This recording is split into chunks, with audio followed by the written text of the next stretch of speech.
maxaad u malaynaysaa in riyadaada ay weli riyo u tahay? Ma haysatid waqtiga, lacagta ama xirfadaha?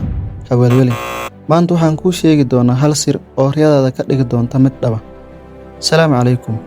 Mararka qaar waxaan haysanaa fikrad weyn ama mashruuc, laakiin waqtiga, lacagta ama xirfadaha ma haysano. Markaas riyadu waxay ku dambeynaysaa maskaxdeena oo keliya, waxayna u muuqataa mid aan suurtogal ahayn. Laakiin ha sugin waqti kaamil ah.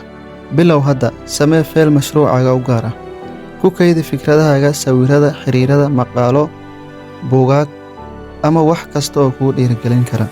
Haddii uu yahay mashruucaaga makhaayad, ku dar sawiro, cuntooyin iyo naqshado kuu muuqda. Marka waqtiga saxda ah yimaado, wax walba hore ayay kuugu diyaarsan yihiin. Riyadaadu waxay noqonaysaa mid la taaban karo. Haddaba ha sugin mustaqbal fog. Bilow maanta, xitaa talaabo yar. Haddaba haddii aad ka heshay muuqaalka, like saar oo subscribe dheh si aan fikrado badan iyo dhiirigelin u wadaagno.